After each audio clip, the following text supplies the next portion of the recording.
Bakunzi ba televiziyo y'u Rwanda rugari twongeye kubasuhuza nk'uko twabibasezeranije.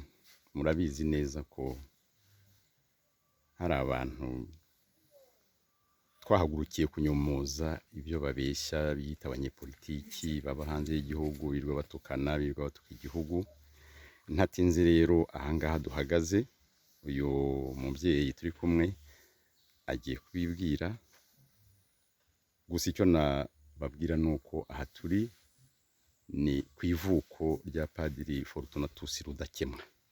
Ibindi turabibwirwa n'uyu mubyeyi kimwe n'abandi turi kumwe kugira ngo tuganire. Mwigire hafi, umwanya n'uwanyu. Murakoze cyane. Nitwa Ibyisi Egide, nkaba ndi umunyarwanda. Ntuye mu kagari ka Mataba, mu mudugudu wa Kamajumba, umurenge wa Nkungu. Aha turi rero naho ni mu mudugudu wa Kabuye, umurenge wa Nyakabuye, akagari ka Gasebeye. Tukaba turi ku musaza nyakwigendera Hategekimana Aniseti, ise wa Padiri Fortunatus. Aha ni iwabo wa Padiri Fortunatus Rudakemwa. Ni iwabo wa Padiri Fortunatus Rudakemwa. Akaba Rudakemwa buriya ni no mu muryango, murumuna we kwa nyina wabo afite mushiki wanjye, ni abaturanyi ba hafi kandi n'umuryango. Yego, nibyo bakunzi ba televiziyo na radio Rwanda rugari twahageze muri ya gahunda nyine tugarukaho yo kunyomoza abanyabinyoma baba hanze, barimo n'uyu Padiri Fortunatus Rudakemwa. Ari mu bavuga ko imiryango yabo ntayikiriho, nta muntu w'umuryango we ukiriho. Aha turi tumaze kuganira n'umubyeyi we, mama we arahari. Ntabwo mu by'ukuri ameze neza ku buryo, kubera ko akuze, ni umukecuru w'imyaka 90 irenga, ntabwo ashobora kujya kuri kamera no mu cyubahiro tumugomba. Ariko uyu nguyu cyangwa baturi kumwe baratubwira muri make ibyo bumvana umuvandimwe wabo, mukuru wabo, Padiri Fortunatus Rudakemwa. Aha turi ni iwabo, ngira ngo murahabona aho rwose. Tumaze kuganira n'umukecuru we, arahari. Yitwa nde? Yitwa Veronica. Yego, Veronica niryo nibuka. arahari uko byagenda kose. Tumaze kuganira nawe, twaganiriye. Okay. Tubwire rero uko mwumva, uko mwakira ibyo Padiri Fortunatus Rudakemwa aba mu gihugu cya Canada. Amaze igihe kinini asebya igihugu, atuka igihugu, yamamaza urwango, ingengabitekerezo ya Parmehutu, avuga ko abantu bashize mu Rwanda. Aha ni iwabo nk'uko tubivuze, mama arahari, namwe muri abavandimwe be. Nimutubwire uko ibyo bintu byakira. Padiri Fortunatus yavukiye hano nyine ku musaza Hategekimana Aniseti. Avuka nk'izindi mpinja, baramurera arakura. Nk'uko umukecuru yabitubwiye, yavuze ati burya abantu barabyara ariko ntibabyara, ntushoboye kubyara umutima wawe. Buri wese aba afite umutima we n'umutimanama we. Igikomeye n'Imana niyo iyobora buri muntu. Fortunatus rero ibyo avuga ngo nta muryango afite, umukecuru niwe usigaye hano nk'uko abivuga.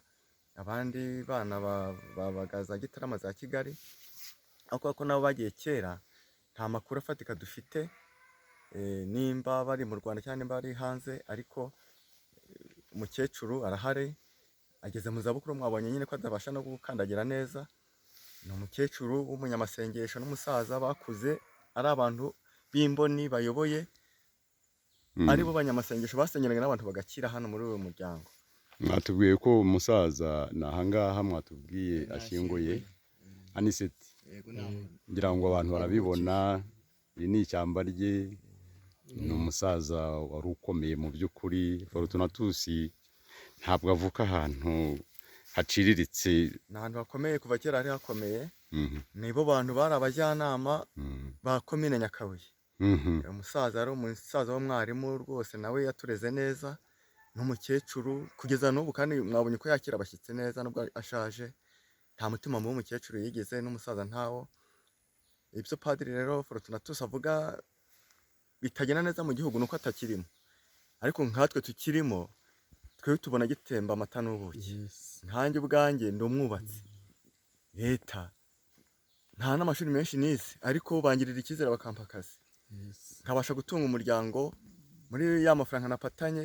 Abana banjye bamwe biga kaminuza, umwe yiga kaminuza ageze mu wa gatatu agiye kwimukira wa kane, undi nawe ejo bundi bamwohereje kuri buruse ya leta agiye kujya i Butare. N'iwanjye mwahabonye ku byo leta idufashe, mwabonye ko n'umuhanda, nababwiye ko uyu muhanda perezida nyakubahwa Paul Kagame yaduhaye umuhanda, urumva Fortunatus ntanabizi, ariko ndabimubwiye kugira ngo babyumve. Uyu muhanda perezida yarawuduhaye, barawukora, bazanye mu mashini, abaturage ntibari bazi imashini icyo ari cyo, zaraye zihinga rwose, umuhanda zirawukora. Gusa tugira ibibazo uko mwawubonye. Na hano turi imbere y'irembo ry'iwabo hari umuhanda mwiza uhagera, ngira ngo murabibona. Hariya ni umuhanda munini bakunze ba televiziyo na radiyo Rwanda rugari, noneho urazamuka dore urutindo rwinjira iwabo. Ibikorwa rero perezida akora ni indashyikirwa, abaturage barabonagira inka, abaturage yewe no mu mudugudu none bazanye amagi baha abana. Hari ubuzima burahari. Ahubwo ba nyakubahwa muhagarariye televiziyo, muzadushimira umukuru w'igihugu, mubwire ko ari indashyikirwa. Uko twamusabye n'ubundi akaduha ari ku mashyuza, n'ubundi turamusabye babyeyi mu mudusabire uyu muhanda bongere bashyiremo akaraterite, kuko mwabonye naberetse ikigo nderabuzima kiri hariya, n'ubundi niwe wacyubatse, na paruwasi nziza iri hariya, ariko umuhanda ntugendwa, warapfuye. Umubyeyi n'ubundi waguhaye abari giteranzara, mwongere mudusabire rwose. Nanjye ariko ndasabye, nsabiye abaturage b'aka karere, nsabiye abaturage b'uyu murenge, nsabiye abaturage b'aka kagari. Azabikora. Murakoze cyane. Azabikora nubwo ko ntacyo twamusaba ngo kitwime. Nubwo Rudakemwa avuga ko ngo atakiriho, arimo avuga ko ngo perezida Kagame atakiriho. Perezida arahari, turamubona no kuri televiziyo aravuga. N'ejo bundi yasizeho yahinduye guverinoma, umuntu ntiyahindura guverinoma atariho. Mubona cyangwa musanga mwebwe nk'abantu bakuze muzi Padiri Fortunatus Rudakemwa, iyi ngengabitekerezo ya Parimehutu cyane cyane, ingengabitekerezo yo kurwangwa mu bantu, mubona ayikomora hehe, ayikomora kuri nde? Nk'uko nabibabwiye, twakuze turi batoya, ariko Fortunatus we yari mukuru kuko yahawe ubupadiri niga muri primaire nko mu wa gatatu. Ariko uyu muryango we ni umuryango muzima, na murumuna we witwa Desire twiganye ari umwana mwiza. Wenda iyo umuntu amaze kugera hanze ahindura umutima, uko mwabonye uriya mukecuru yera pe, no ku mutima niko hameze. Ntagira amagambo menshi, ntagira inzika. Abantu benshi barira hano, mwabonye ko no mu murima we n'abantu bari kujya kumusura, nuko agwa neza. N'umusaza papa wa Fortunatus niko yarateye uruhukiye hano. Kecuru yatubwiye yuko indi byara mweru na Muhima, yabivuze rwose ko ibyo umuhungu we abamo abyumva cyo, ariko ko ntahuriye nabyo, ko atanazi ahari, ko atanavugana nawe, aba mu gihugu cya Canada. Ibyo twebwe turabyumva, turanabireba ku mateleviziyo. Yego, ariko pe murakoze no kugira ngo natwe tumuhe amakuru nk'umuvandimwe wacu, n'ejo azatahe mu Rwagasabo atikanga, kuko u Rwanda ruratekanye. Ubundi se yavuye mu Rwanda ahunze cyangwa yagiye bisanzwe? Ubundi yakoraga iki? Twebwe yagiye ari umupadiri, ariko nimba yaragiye ahunze, nimba yagiye mu butumwa bw'akazi, nicyo akigumirayo. Nicyo ntasobanura kano kanya, sinaba mbeshye. Yayoboraga seminari ya Mutagatifu Aloyizi i Cyangugu. Yagiye akiyobora? Yagiye atakiyobora, abanza ari umupadiri usanzwe. Yayoboranaga na Thomas Nahimana? Nibyo ntamenya. Yego. Ubwo rero ngira ngo iki kiganiro azakibona rwose. Tumushishikariza gutaha mu Rwagasabo, amajyambere arahari, amashanyarazi mwabonye, amazi mu ngo, abaturage twese dufite amazi benshi, turanakeye. Ngaho nawe tubwire. Murakoze cyane. Ahubwo tubabazwa no kumubona ku binyamakuru cyangwa twumva urwango ashaka kuba mu banyarwanda, kandi bidakwiye. Nawe uri umuvandimwe witwa nde? Nitwa Baziruwiha Domisiyane. Yego. Kandi ndi mu gihugu cyiza gitemba amata n'ubuki, ndetse nanashima Perezida wa Repubulika ngiye mu myaka 41 mfite maje kujya ku bikorwa bishoboka kandi kubera iki igihugu cyiza bisobanura ngo ibyo avuga ni ibinyoma nuko nta makuru afite. ni ukuri turamunenga ahubwo naze agere mu Rwanda arebe ukuntu ari u Rwanda rutengamaye. Ababyeyi bacu ni ababyeyi babandi bahesha Imana icyubahiro. ni ukuri reka tugume tunyomoze ibyo Fortunatus Rudakemwa yandika mu binyamakuru. Kuko aka kanya tuvugana dufite ibigo byiza perezida wacu yaduhaye, dufite ivuriro, dufite paruwasi, abana bacu bariga amashuri nta kibazo, dore ko tunasuye mama we tubona ni umukecuru ushima Imana. Yego, niyo mpamvu rero aho kumuzamudora amakuru mumubwira ko ibyo avuga atabizi, nawe ko atari we, ko turi mu Rwanda rutemba amata n'ubuki. watubwiye ko witwa nde? Baziruwiha Domisiyani. Baziruwiha Domisiyani, ubwo nawe uraza kumuha ubutumwa n'indamutso birumvikana kuko ni umuvandimwe wanyu Rudakemwa, hani iwanyu ni ku ivuko rye, ubwo uraza kumuha ubutumwa. Ariko turi kumwe n'undi muvandimwe we nanone nawe yatwibwira akagira n'icyo avuga ku byo uyu mugabo, uyu mupadiri wihaye Imana, uyu musaseridoti wabaswe n'ingengabitekerezo ya Parimehutu yirirwa yamamaza ku mbuga nkoranyambaga. Murakoze.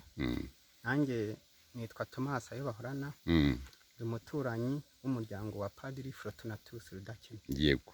Ariko mbere yo kugira icyo mvuga, ngewe ndabanza namagane ingengabitekerezo ya jenoside, by'umwihariko Padiri Fortunatus na bagenzi be bafatanyije iyo ngengabitekerezo, kuko nubwo ari umuvandimwe wacu ariko ibyo akora ntabwo tubishyigikiye.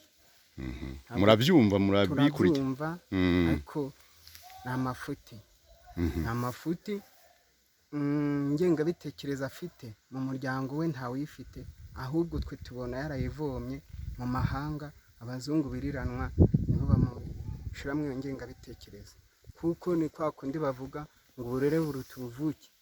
aho yavukiye nta muntu ufite uwo mutima, n'abahari yego mbere bari bahari bakoze amahano bica abavandimwe, ariko ntabwo twe abavandimwe be oya bakoze jenoside nibo bishe nyine abavandimwe babo, babazeza uko bavutse kandi atari bo. uravuga interahamwe? Ndavuga interahamwe zakoze jenoside. Yego.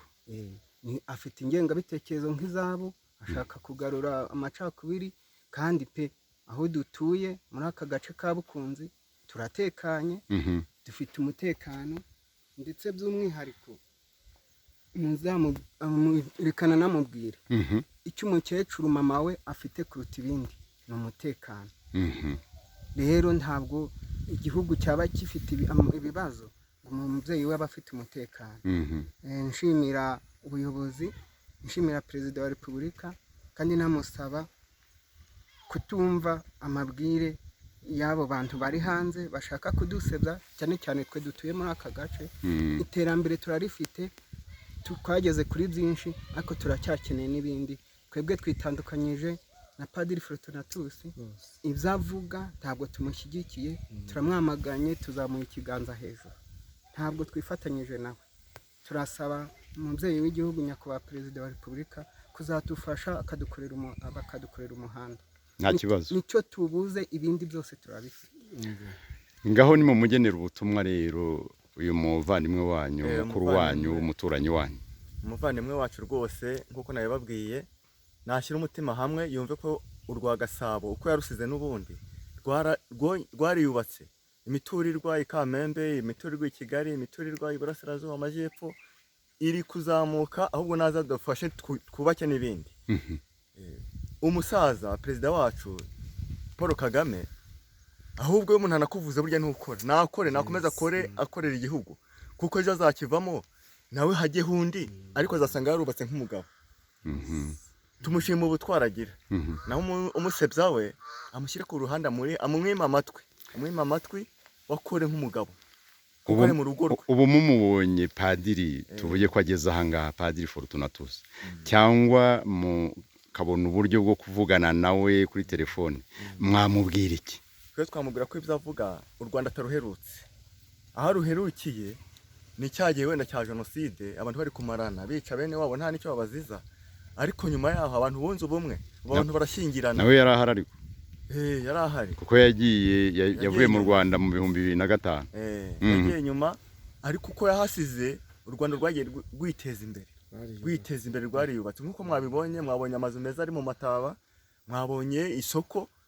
Icyo tubuze gusa no mu muhanda ko perezida yari yaduhaye nyine bawukora gake, yego, ariko badusubirijemo karaterite, umuhanda ukongera ukagenda ukagera i Nyakabuye, hano haba paradizo n'abantu banza perezida wacu, ariko n'ubundi twamutora yongeye kwiyamamaza n'indi manda kuko nta turabizi ibyo birazwi ko biri muri gahunda rwose z'imanda ye. Yego, aha, nakomeza akore rero, abamuca intege abihorere, ariko padiri wacu natahe ubwo dufatanye kurwubaka. Wenda ibyo yavomye hanze mu mahanga ibyo bamushyiramo, wenda ngo u Rwanda rwica abantu, hariya dutuye nzi ko nta muntu urahagwa ntawe na hano ku mukecuru nzi ko abantu bose bahari nta muntu wigeze wicwa n'inkotanyi. Baje ari bubaka igihugu, baje basana ibyangiritse. Natahe rero ibyangijwe n'abicanyi birumvikana, barabisannye rwose, ibintu bimeze neza. Dufite amazi, dufite amashanyarazi, murabona transfo hano yagiye, amashanyarazi ataragera hano. Transfo ni iyi ngiyi, iyo ngiyi, uyu ni umuryango remezo. Ntabwo kuri mukecuru atakigira imbaraga, ntabwo kuri mukecuru atakigira imbaraga, yatanze ikibanza mu bwitange, urumva ko agira umutima mwiza, ubakamo umuryango remezo, murawuruzi. Ni inyubako, ni inyubako y'umuryango remezo, yatanze iki kibanza ku buntu agiha paruwasi.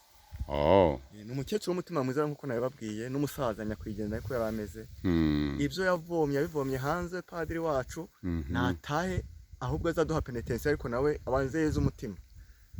murakoze namwe. Nanjye sinabura ubutumwa muha, by'umwihariko nk'abana batoya twebwe yagiye tutaranavuka, ariko nk'umuntu wize wajijutse, mubona ibyo avuga uyu munsi mukumva ko ari umuntu wa hano. Twebwe icyo twamusaba, ubwo bwenge yahawe naza ahubwo abugarure, bwubaka igihugu, natwe bato ubwo bumenyi abukoreshe ateza igihugu imbere. Amacakubiri ntacyo amaze, azaguma kuvuza induru iyo mu mahanga, ariko ntacyo azakora ku banyarwanda, kuko abanyarwanda bamaze kujijuka, bamaze kumenya icyatsi n'ururo, ntabwo wabasubiza mu macakubiri ngo bemere. Muri make uragira uti twiteguye kumurwanya no kurwanya ingengabitekerezo abiba y'urwango mu bantu, bitewe n'uko aho ngaho ari wo mwanya yabonye. Ikindi mumutubwirire abavandimwe, mubimwibwirire, azakiganira. Abavandimwe baravurana ntibavushanya, nawe ni umuvandimwe wacu, yemeye gutaha, yagororoka, yajya mu bandi. Ntabwo ari ngombwa ngo twebwe dutuye hano agume adutera umutima mubi kubera amagambo avuga. Amagambo avuga ni ibinyoma, kandi ntabwo tumushyigikiye. Ese hari ingaruka mwaba mugira ku byo atangaza, ku byo avuga buri munsi? Hari ikibazo mwebwe bibateye? Uretse gutuma umutima wacu ubyimba kubera ibintu avuga, ariko ku bisanzwe nta zindi ngaruka, kuko umutekano turawufite. Iyo duhinze ibyacu tubishora mu isoko, tukarya, tugahaga, tugasinzira, nta kibazo dufite, kuko iyaba hari ingaruka bidutera, aya mashanyarazi ntabwo twari kuyabona, amazi ntabwo twari kuyabona. Ndetse twebwe icyo dukora, turashima ubuyobozi, ariko tunenga Padiri Fortunatus. Ubutumwa bwawe bwanyu? Nanjye ubutumwa bwanjye bwa nyuma ni uko yakumva iri jambo turimo tuvuga, tunenga ibyo yagiye avuga cyangwa yandika mu binyamakuru, yumve ko turi mu gihugu kimeze neza, igihugu kiyubatse. Nanjye wa Fortunatus ni umuturanyi wanjye, sinamuzi, ariko iyo numva ibyo yabibaga cyangwa ibyo avuga ntabwo bidushimisha. Niyo mpamvu ubutumwa twamuha ari ukumva ko yashyira umutima hamwe, akumva ko ahubwo nawe yagatahutse akaza, nawe tugafatanya kubaka igihugu cyacu. Murakoze. Reka tubashimire ku kiganiro cyiza muduhaye, kandi turabizeza ko ubu butumwa mumuhaye, iki kiganiro muduhaye, aya makuru muduhaye, nk'uko bigaragara, ngira ngo bibaye ngombwa ko ikiganiro tugikorera imbere y'irembo iwabo, kubera ko nk'uko twabisobanuye umukecuru we yatuganirije, ariko ntabwo mu cyubahiro tumugomba, ntabwo yifuje kujya kuri kamera. Reka rero tubashimire mwese, mugira amahoro y'Imana. murakoze.